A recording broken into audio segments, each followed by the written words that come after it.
Hey everybody, this is J-Tech95. I'm still working on my Pentium 3 video. I'll have that out as soon as I can. But to fill in the gap of time between now and then, I'm going to be doing something a little bit different. I'm going to be looking at the history of a computer company. Now, I'm sure everybody here has heard of Dell, HP, IBM, Compaq, anything, computer companies like that. But today we're going to be taking a look at a computer company that you may or may not have heard of. This company had been around for a while, but there's not really a lot of talk of them anymore. They're kind of shrouded in the shadows by, the larger, bigger companies that were around at the time. But they were influential. We're going to be talking about Northgate Computer Systems. I have one of their machines right here behind me, a Elegance 433i. And we'll take a look at that machine a little bit. But for the majority of the video, we're going to be talking about Northgate Computer Systems as a whole. How they started, what happened to them, and just kind of the ins and outs of what caused them to fall. It's kind of a sad story what happened to them at the end. But we'll get into that. So why don't you pull up a drink and a snack, as I've got right here. Cookie, the best drink known to mankind, and we'll get started talking about the history of Northgate Computer Systems, this time on J-Tech95.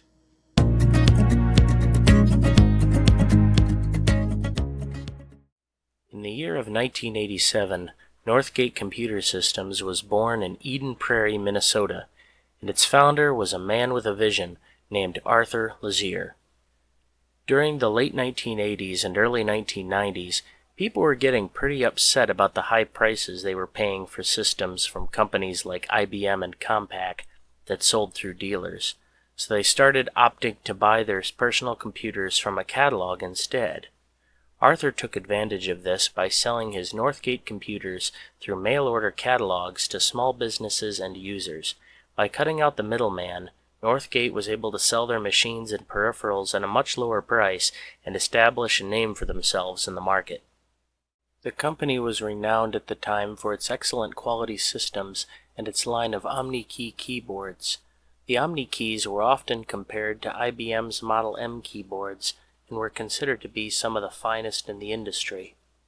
In 1989, Northgate started selling 386 systems and later 486 systems in 1990, branded as Northgate Elegance machines, and Northgate slowly began carving out a small market against companies such as IBM and Dell with their lower prices. They also sold their machines with a free lifetime 24-hour telephone support, which further helped their reputation. They got many high accolades from PC Magazine, InfoWorld, and many others for their high-quality systems and keyboards, and it seemed that Northgate Computers was heading for the top. But as it sadly tends to happen with many companies, Northgate eventually lost their focus and got a bit greedy. They saw larger companies like Dell Computers having a huge presence in the corporate world and wanted a piece of the pie, but unfortunately they were not able to pull it off due to their small size, and realized too late that they had tried to bite off more than they could chew. Problems got even worse when a little company from South Dakota called Gateway 2000 started stalking out Northgate's spot in the small business and user world. Unlike Northgate, Gateway 2000's founder Ted Waite chose to keep his company small and focus on the small consumers rather than try to compete with the big dogs like Dell and IBM. Arthur, seeing Gateway 2000's fast rise to the top, made the comment in 1991, "There is a brick wall out there waiting for everybody who grows this fast. It's invisible before you hit it. I don't know what Gateway's brick wall is, but there's going to be one. There always is." Since the beginning, Gateway 2000 had been undercutting its competitors like Northgate and Xeos on price by roughly 10%. "We can't operate on the margins they are operating on," Lazier grumbled. The problems didn't stop there.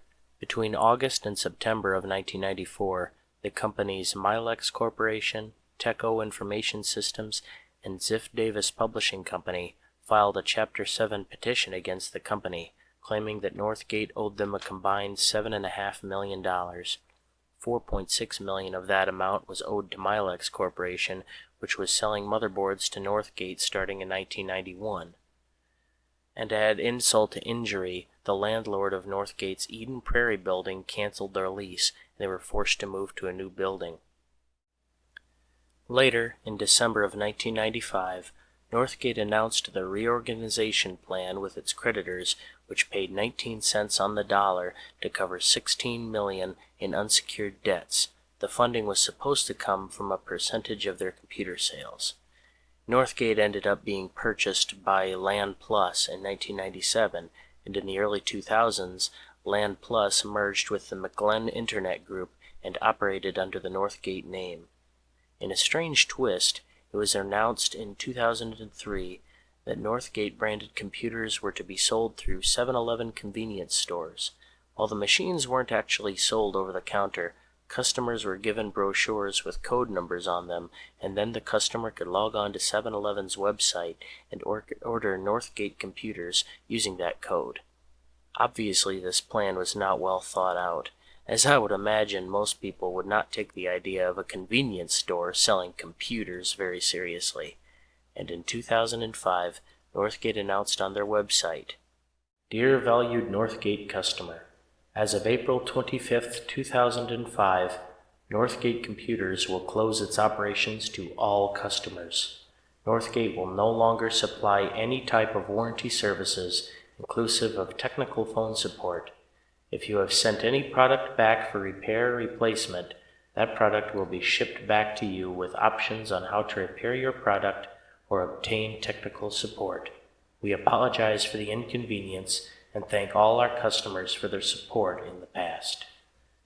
And Northgate Computer Systems, once known for their excellent market plan and great-priced machines and equipment, went out of business in a very slow and painful death. The OmniKey line of keyboards was later picked up by the Creative Vision Technologies company and were sold under the Avant brand, but CVT was later bought out by Ideal System Solutions in 2011, and the line of keyboards was dropped for good. And 1 year later, in 2012, Northgate founder Arthur Lazier sadly passed away at the age of 79 after watching his once renowned company fall apart at the seams. So that's kind of the sad end of the Northgate Computer Systems company. If you ask me, I think the biggest problem that they ran into is they tried to get too big too quick. See, where Gateway did it right is they started small and stuck with what they knew. And, they sold, small users, affordable prices, and stuck with it. Northgate tried to get too big too quick and tried to tackle the big dogs like Dell and IBM and all them when they were in no way, shape, or form capable of completing such a feat. And in the end, that's what ended up being their shortcoming. They ended up in debt and just mismanagement, lack of money management, the list goes on. So it's sad the way they went down, but there's a lesson to be learned here. Make sure you pay attention to what you're doing, make good financial decisions, and don't jump the gun when you're not ready, or things like this can happen. But as you can see, I've got one of their machines right here. This is an Elegance 433i machine. It's a 486 running at 33 megahertz. It's got 8 megs of RAM in it. I changed out the video card. It originally had this Orchid Pro Designer 2 card inside of it, and I upgraded it to a Cirrus Logic card. I've got a couple other Northgate things in my collection. Like as you can see here, I have a Northgate OmniKey 102 keyboard, which I'm very proud to have with this system. These keyboards, like they said, they were comparable to the IBM Model M keyboards. They were cool because they had dip switches inside that you could use to change which keys did what and different things like that. And yeah, just very well built mechanical keyboard. In terms of size, they were actually very close inside to the IBM Model M. And actually, they were set up pretty similar. And yeah, the keys, both mechanical keyboards. I honestly kind of like the sound of the Omni key. A little bit more clicky. I don't know if that's just me, but that's just my personal opinion. I love them both, but I have kind of a soft spot for the Omni key. I'm going to start using that in my videos a little bit more. I also have these two Northgate motherboards. Actually, this is the original board that came out of this Northgate Elegance machine. I have a different 486 board in there right now because this one has quite a few issues. I don't know if it's a problem with the RAM or a problem with maybe a bad cap. I'm not sure. I haven't had time to really get into it. And there's really hardly any documentation on either one of these boards online, so figuring out the dip switches and jumpers and everything is going to be rather difficult. But yeah, as you can see, they're both very similar. This is as you know, it's a 486 board, and this one is a 386 board. They both have something kind of interesting. They have even and odd BIOS chips. A lot of the earlier boards tended to have those, and they both have VLSI chipsets. So yeah, that's about it for my collection of Northgate equipment. Oh, one interesting thing I wanted to point out. You see these lead jumper wires? I did not add these. These were like this when I got the boards, and both of them have them. This one is actually, you can see them on the back. And from what I understand, this was actually kind of a common practice with motherboard manufacturers at the time. You know, sometimes the board would leave the assembly line and have some issues, and they would just jumper wire them at the factory, put them in the machines, and let them go. So yeah, it's kind of an interesting thing there to note. Gosh, that looks kind of odd. Kind of bad, actually. I mean, they did a good job at lining them up and making them look neat, but yeah, I don't know how I feel about that, but I digress. And I have this machine loaded up with MS-DOS 6.22 and Windows 3.1, because it's just what you do. That's what I do, anyway. But yeah, it's a nice machine. It's absolutely massive. It's absolutely massive. Like, here's me standing next to it for a size comparison. This thing is... It's a big boy. This is a huge tower. Don't ask me how I lug this thing around. I don't know. All I know is my back complains to no end when I have to do it. So that's about it for my Northgate Computer Systems video. Like and subscribe if you like seeing content like this. And in the comments section, let me know what you thought of the video. If you have any personal testimonies about using Northgate's computers or equipment, please feel free to let me know. I'd love to hear what you've got to say about it. I tried to find a picture of the founder, Arthur Lazier, online, but I couldn't find any pictures of him. So, yeah, that's a thing. But anyway, I hope you enjoyed the video.